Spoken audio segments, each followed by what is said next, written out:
안녕하십니까. 주리세 채널 최인용 세무사입니다. 오늘은 2022년 개정세법에 대해서 여러분들과 같이 한번 나눠보도록 하겠습니다. 특히 양도소득세 12억까지 비과세되는 부분, 1주택자 부수토지에 대한 부분, 상가 겸용주택에 대해서 한번 알아보도록 하겠습니다.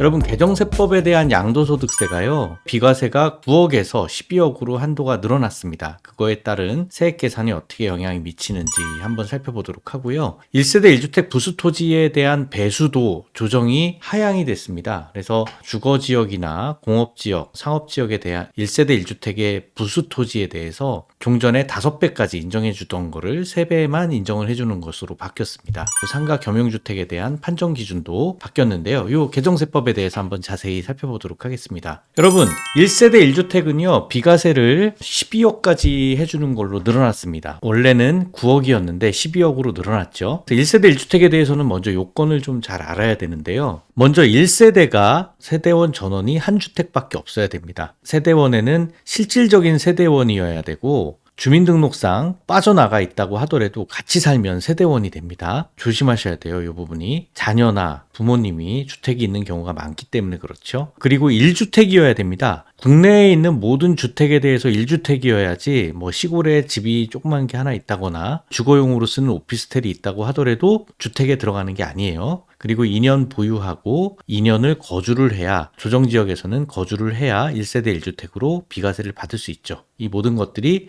9억까지만 인정이 됐었는데 12억까지 확대가 됐습니다. 그래서 양도소득세 비과세는 12억까지 세금이 없다, 이렇게 생각을 하시면 되는데요. 12억이 넘어가는 부분은 세금을 내게 되겠죠. 이게 언제부터냐? 2021년 12월 8일 이후에 양도한 부분부터 인정이 된다는 거예요. 2022년도에 파신 분들은 2022년도에는 모두 다 적용이 될 수 있다라고 생각을 하시면 되겠습니다.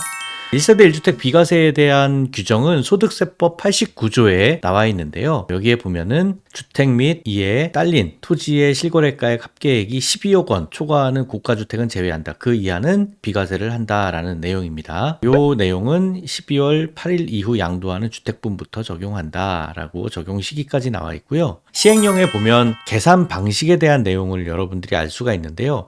이 12억까지 무조건 그냥 빼주는 걸로 알고 계신 분들이 있는데, 그렇게 계산을 하는 게 아니라 양도 차익에서는 12억을 초과하는 부분을 비율로 곱하게 돼 있습니다. 양도 차익에 12억을 초과하는 비율에 대해서만 세금을 내도록, 그 다음에 장기보유 특별공제도 12억을 초과하는 부분에 대해서만 세금을 내도록 비율로 곱하는 식으로 돼 있다라고 여러분들이 생각을 하시면 되겠습니다. 마찬가지로 12월 8일 이후 양도하는 부분부터 적용이 되고요. 1세대 1주택의 부수토지의 배수가 하향해서 적용한다라고 하는 내용인데요. 이게 어떤 내용이냐면, 주택에는 여러분 토지가 딸려 있어요. 주택에 부수되는 토지가 있는데, 이게 종전에 2021년 법에 의하면 어떻게 돼 있었냐면, 도시지역하고 도시지역 외하고 이렇게 간단하게 나뉘어져 있었어요. 도시지역은 다 통틀어서 5배까지 토지를 인정을 해주겠다. 주택 정착 면적의 5배까지는 토지로 보겠다라는 거예요. 그리고 도시지역 외에서는 10배까지 인정해줄게, 이렇게 단순하게 규정이 돼 있었습니다. 그런데 2022년도에는 어떻게 법이 바뀌었냐면요,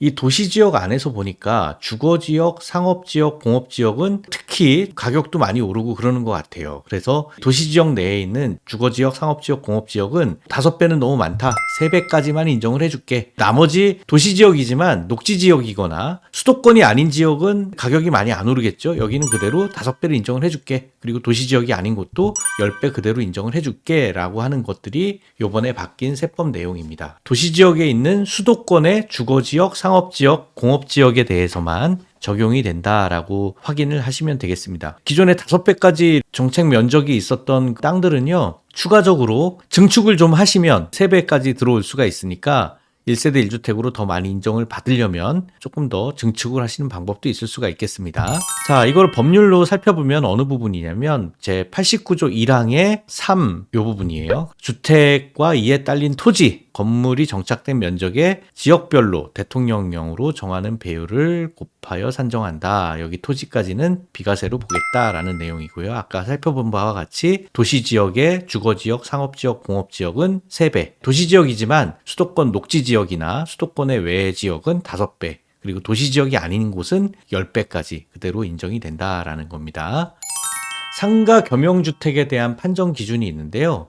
1층은 상가고 2층이 주택으로 쓰고 있는 경우에 세법은 이렇게 규정이 돼 있었어요. 2021년 세법에서는 주택이 상가보다 면적이 크면 전체 주택에 대해서 비과세를 해줬었습니다. 주택이 상가보다 작으면 주택만 비과세를 해줬는데 주택이 상가보다 크면은 전체 주택을 비과세를 해주다 보니까 이게 주택에 대해서 상가 부분이 있는데도 불구하고 전체를 다 비과세 해주는 건 너무 많이 줄여준다라고 생각을 한 거죠. 그래서 2022년도에는 어떻게 바꿨냐면 주택 부분이 상가보다 큰 거가 12억을 초과하면 주택만 비과세를 해주겠다. 12억 이하인 것들에 대해서는 금액이 적으니까 전체를 다 비과세 해주겠다라고 해서 주택이 상가보다 큰 경우에도 12억이 초과하는 상가주택의 겸용주택의 경우에는 주택만 비과세 해주는 것으로 바뀌었습니다. 이것도 2022년 1월 1일 이후 양도분부터 적용하는 것으로 바뀌었습니다. 그래서 주택 부분이 상가 부분보다 크면 이게 문제가 되는 거예요. 주택 부분이 상가 부분보다 클 때 12억이 초과하면 주택만 비과세를 해준다라고 여러분들이 확인하고 넘어가시면 되겠습니다. 여러분 2022년 개정세법으로 절세하시기 바라겠습니다. 이거 이외에도 추가적으로 분양권에 대한 내용이라든가 아니면 상생 임대주택에 대한 내용은 좀 내용이 많아서 분리해서 설명을 드리도록 하겠습니다.